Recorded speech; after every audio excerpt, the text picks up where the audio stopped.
ഇറാന്റെ പരമോന്നത നേതാവായി മുജ്തബ ഖാംനയെ തെരഞ്ഞെടുത്തിരിക്കുകയാണ്. മുജ്തബയുടെ വരവ് എത്ര കണ്ട് നിർണായകമാണെന്നാണ് നമ്മൾ ഇനി പരിശോധിക്കുന്നത്. ആരാണ് മുജ്തബ ഖാംനെ? ഇറാനിൽ നടന്ന US ഇസ്രായേൽ സംയുക്ത ആക്രമണത്തിലാണ് പരമോന്നത നേതാവായിരുന്ന ആയത്തുള്ള അലി ഖാംനയി കൊല്ലപ്പെടുന്നത്.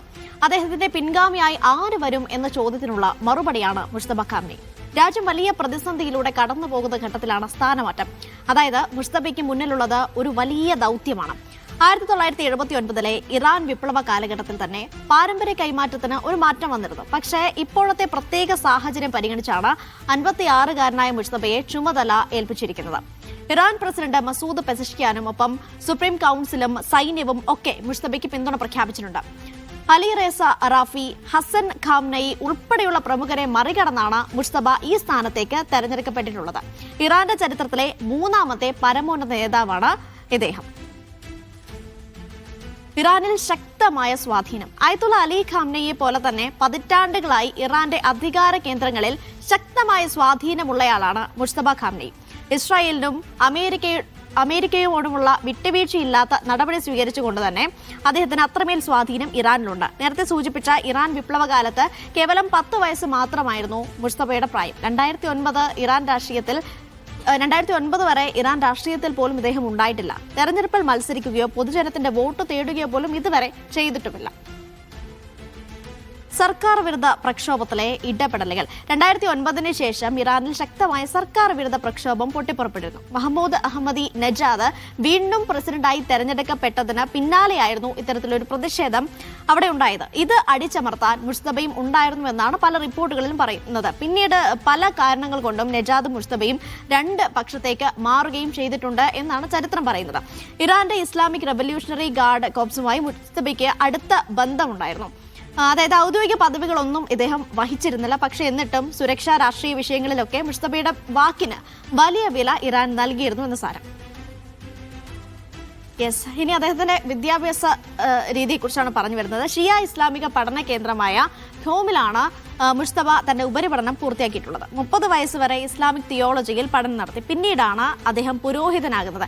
പിതാവിനെ പോലെ അദ്ദേഹത്തിന് ആയത്തുള്ള പദവിയൊന്നുമില്ല. പകരം അദ്ദേഹത്തിനുള്ളത് ഹുജത്തുൽ ഇസ്ലാം എന്ന ഒരു മധ്യനിര പണ്ഡിത പദവിയാണ് മുജ്തബ വഹിക്കുന്നത്. 2019 US ട്രഷറി ഡിപ്പാർട്ട്മെന്റ് വലിയ ഒരു ഉപരോധം മുജ്തബയ്ക്ക് മേൽ ഏർപ്പെടുത്തിയിരുന്നു. അതായത് പിതാവിന്റെ പ്രതിനിധിയായി ഭരണകാര്യങ്ങളിൽ ഇടപെടുന്നു എന്നതായിരുന്നു ഇതിന് കാരണമായി US ചൂണ്ടിക്കാണിച്ചത്. ആ കാലഘട്ടത്തിൽ തന്നെ ആയത്തുള്ള അലി ഖാംനയുടെ പിൻഗാമിയായി മുജ്തബ എത്തുമെന്ന് പലരും വിലയിരുത്തുകയും ചെയ്തിരുന്നു. യുഎസിന്റെ ആക്രമണത്തെക്കുറിച്ചാണ് ഇനി സംസാരിക്കുന്നത്. ഈ വർഷം ഫെബ്രുവരി 28-നാണ് ആയത്തുള്ള അലി ഖാംനയി കൊല്ലപ്പെടുന്നത്. യുദ്ധം ആരംഭിച്ച ആദ്യഘട്ടത്തിൽ തന്നെ ഖാംനയുടെ കൊട്ടാരത്തിൽ മിസൈൽ പതിക്കുകയും ചെയ്തിരുന്നു. ഈ ആക്രമണത്തിൽ അദ്ദേഹത്തിന്റെ മകൾ, മരുമകൻ, കൊച്ചുമകൻ ഉൾപ്പെടെയുള്ള അടുത്ത ബന്ധുക്കളൊക്കെ കൊല്ലപ്പെടുകയും ചെയ്തിരുന്നു. മുജ്തബയും കുടുംബവും ഇവിടെ തന്നെയായിരുന്നു, ഇതേ വസതിയിൽ തന്നെയായിരുന്നു താമസിക്കുകയും ചെയ്തിരുന്നത്. പക്ഷേ ഈ ആക്രമണം നടക്കുന്ന സമയത്ത് മുജ്തബ കൊട്ടാരത്തിലില്ലായിരുന്നു. അങ്ങനെയാണ് തലനാരിഴയ്ക്ക് മുജ്തബ രക്ഷപ്പെടുകയും ചെയ്തത്. അമേരിക്കൻ വിമർശനം. ഇറാന്റെ അടുത്ത നേതാവിനെ തെരഞ്ഞെടുക്കുന്നതിൽ അമേരിക്ക ഇടപെടുമെന്ന് ഡൊണാൾഡ് ട്രംപ് നേരത്തെ തന്നെ പ്രഖ്യാപിച്ചിരുന്നു. സ്വന്തമായി ഒരു മേയറെ പോലും തെരഞ്ഞെടുക്കാൻ കഴിയാത്ത ഒരാളാണോ ഇറാന്റെ കാര്യം തീരുമാനിക്കുന്നതെന്ന് പ്രസിഡന്റ് മസൂദ് പെസഷ്കിയാൻ പരിഹാസ രൂപേണ അദ്ദേഹത്തിന് ഒരു മറുപടിയും നൽകിയിരുന്നു. അത് ന്യൂയോർക്കിലെ കാര്യമാണ് അദ്ദേഹം അന്ന് സൂചിപ്പിച്ചത്. മുജ്തബയെ പരമോന്നത നേതാവ് അംഗീകരിക്കാനാകില്ലെന്ന് ട്രംപ് പ്രതികരിക്കുകയും ചെയ്തു. യുഎസിന്റെ അനുമതിയോ താൽപര്യമോ ഇറാൻ പരിഗണിച്ചിട്ടില്ല എന്നുള്ളതാണ്. മുജ്തബയെ അധിക നാൾ വാഴിക്കില്ല എന്നുകൂടി ട്രംപ് ഭീഷണി മുഴക്കിയിട്ടുണ്ട്. ഒരുപക്ഷെ യുഎസിനെതിരെയും ഇസ്രായേലിനെതിരെയും വിട്ടുവീഴ്ചയില്ലാത്ത നിലപാട് സ്വീകരിച്ചയാളാണ് മുജ്തബ എന്ന് നമ്മൾ നേരത്തെ പറയുകയുണ്ടായി. അതുകൊണ്ട് തന്നെയായിരിക്കും ട്രംപിന്റെ ഈ ഒരു ഭീഷണിക്ക് കാരണം. മുജ്തബയുടെ വരവ് എന്ത് ഇമ്പാക്റ്റ് ആണ് US ഇസ്രായേൽ യുദ്ധത്തിൽ ഉണ്ടാക്കാൻ പോകുന്നതെന്നാണ് ഇന്ന് നമ്മൾ നോക്കുന്നത്. അത് BK സുഹൈൽ വിശദീകരിക്കും. ആയത്തുള്ള അലി ഖാംനായിയുടെ മകനായി മുജ്തബ ഖാംനായി വരുമ്പോൾ സ്വാഭാവികമായും കുറേയേറെ കാര്യങ്ങൾ ചർച്ചയാവുകയാണ്.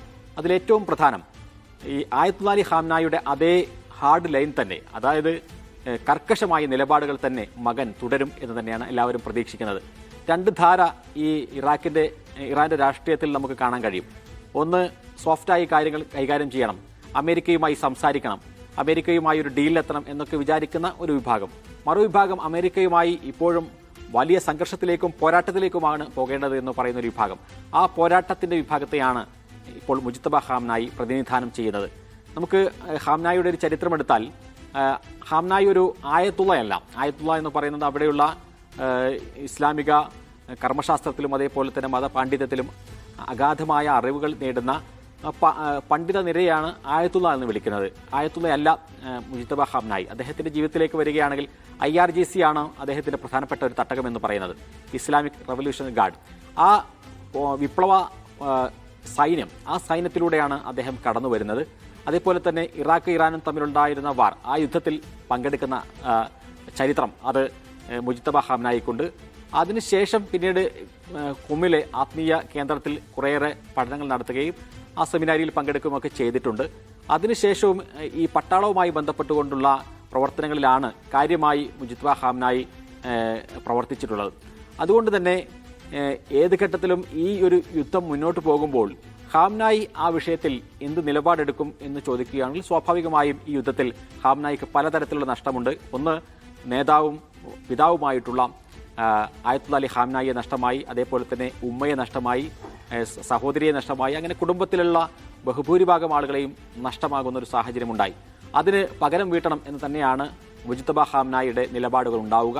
പ്രത്യേകിച്ചും ഇപ്പോൾ ഇറാന്റെ പ്രസിഡന്റ് മസൂദ് പെസഷ്കിയാണ് നോക്കുകയാണെങ്കിൽ കുറച്ച് സോഫ്റ്റായി കാര്യങ്ങൾ കൈകാര്യം ചെയ്യണം, അമേരിക്കയുമായി സംസാരിക്കണം, അമേരിക്കയുമായി ഒരു ആണവ കരാറിൽ എത്തണം എന്നെല്ലാം വിചാരിക്കുന്ന ഒരു വ്യക്തിയാണ്.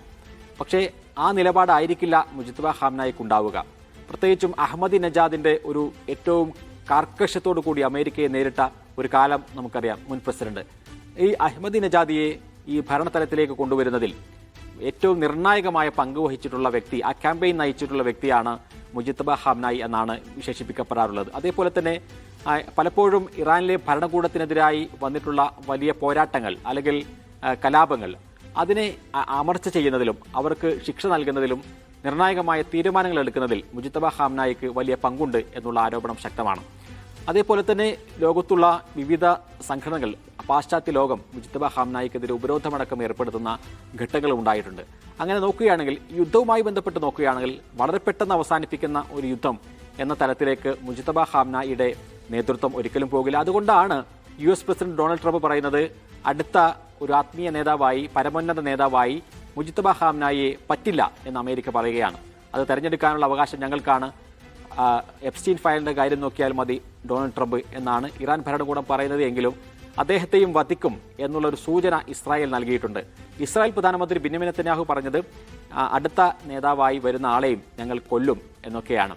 അപ്പോൾ ഒരു ഭാഗത്ത് അമേരിക്ക സമ്മതിക്കില്ല എന്ന് പറയുന്നു, ഇസ്രായേൽ അദ്ദേഹത്തെ വധിക്കുമെന്ന് പറയുന്നു. അതിൻ്റെയൊക്കെ ഇടയിലാണ് വളരെ കാർക്കശ്യത്തോടു കൂടി യുദ്ധത്തെ മുന്നോട്ട് കൊണ്ടുപോകാൻ മുജ്തബ ഹാംനായി മുന്നോട്ട് വരുന്നത്. ഇനി മുജ്തബ ഹാംനായി സ്വീകരിക്കുന്ന നിലപാടുകളാണ് ഈ യുദ്ധത്തിന് ഇനി എന്ത് ഇമ്പാക്റ്റ് ആണ്, അല്ലെങ്കിൽ ഇത് എന്നാണ് ഒരു അന്ത്യത്തിലേക്ക് എത്തുക എന്ന കാര്യങ്ങളിലൊക്കെ തീരുമാനമുണ്ടാകാനും സാധിക്കും.